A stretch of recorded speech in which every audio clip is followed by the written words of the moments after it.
যেমন রাখান আমরা দেশের মধ্যে যে জমিন যে কি দেওয়া হয়, বন্ধক দেওয়া হয়, ওই বন্ধক দেওয়া যেইটা সেইটা তো আমরা অনেকে মনে করি তার মধ্যে কোনো কিছু নাই, কোনো কিছু নাই, কোনো কিছু নাই। আপনার যে বেটার যে সময় আপনার জমিন দিল, ওই জমিনটা যে সময় আপনি বেটার কাছ থেকে আপনার কবজার মধ্যে আপনি আনছেন, 10,000 টাকা না হইলে 4,000 টাকা না, মাত্র 2,000 টাকা দিয়ে আপনি জমিন খান বন্ধক রাখছেন। যতদিন পর্যন্ত ওই ব্যক্তি টাকা দিতে পারে না, অতদিন পর্যন্ত ওই জমিনের উপভোগ আপনি নিজে ভাইবা। আর যেই দিন টাকা দিব সেই দিন আপনি টাকা পাইলে বেটা জমিন তার নিয়ে নিব, এইটাই থাকলো বন্ধ।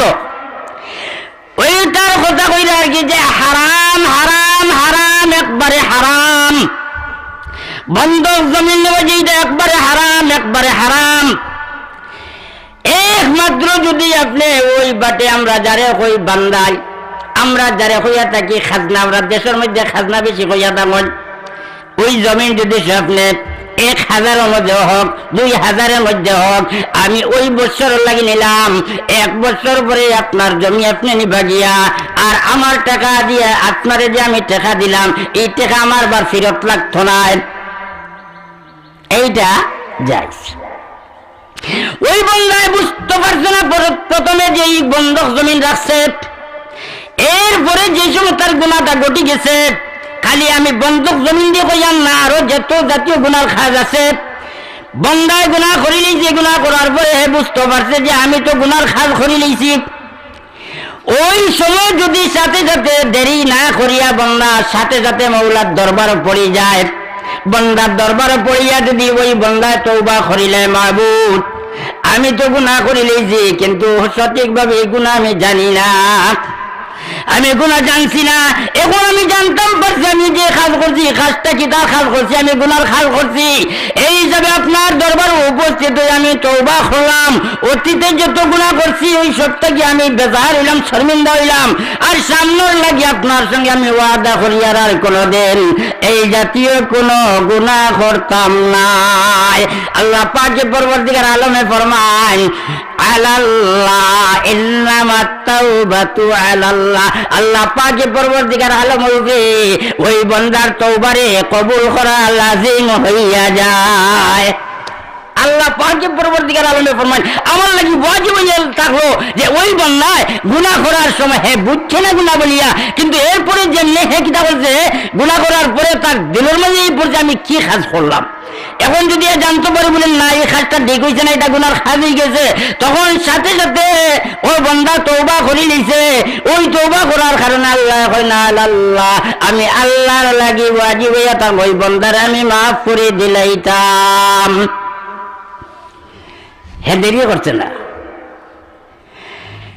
ওই ধরনের যদি আপনি আমি যদি গুনাহ করি নিয়েছি বুঝছি না, এই মাত্র যদি যাইতে আরো যাওয়া লাগবে, আরো যাওয়া লাগবো, তোরা আগুয়াই ওয়ালাইসাত তাওবাতু লিল্লাযিনা ইয়ামালুনা সাইয়্যাত হাত্তা ইযা জাআহুমুল মাউতু ক্বালা ইন্নী তুবতুল আনা ওয়ালাল্লাযিনা ইয়ামুতুনা ওয়া হুম কুফফার।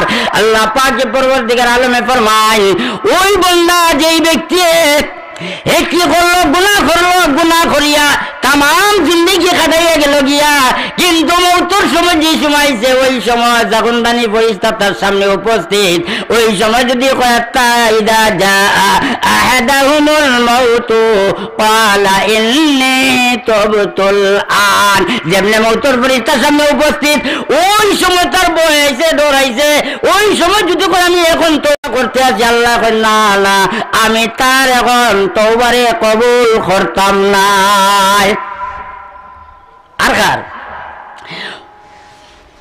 আর ওই ব্যক্তি ওয়াহুম কুফফার হাত্তা ইযা জাআহুমুল মাউতু ক্বালা ইন্নী তুবতুল আন, আবার ওয়ালাল্লাযিনা ইয়ামুতুনা ওয়া হুম কুফফার, ওই ব্যক্তির তওবার আমি গ্রহণ করতাম না যে ব্যক্তি কাফির অবস্থায় মারা গেছে, মারা যাওয়ার পরে যেই সময় আখিরাতের যে মন্দর যেগুলা তার সামনে দরিয়া দেওয়া হইছে, ওই সময়ে ডরাইয়া তওবা করছে, আমি তারও তওবারে গ্রহণ করব না। এখন রইলাম খারাপ, আমরা গুনাহ করছি জানিয়াও করছি না জানিয়াও করছি, কিন্তু বহুত দেরি হয়ে গেছে। ওই ধরনের ব্যক্তি সকল চিন্তার মধ্যে পড়ে গেছেন, ওই ধরনের ব্যক্তি সকল চিন্তার মধ্যে পড়ে গেছেন। হি বেটা না বুঝতে গুনাহ করছে, তওবা করছে, আল্লাহ এখন কবুল করি লইবা। আর যে মরার সময় গুনাহ করতো, মরার সময় তওবা করলো বা মরার পরে তওবা করলো, তার তওবারে আল্লাহ এখন কবুল করতা নাই।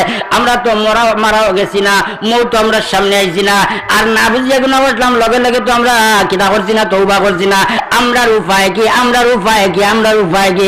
ও আল্লাহ পাকে পরবর্তীকার আলমে ফরমান, ওয়া ইন্নী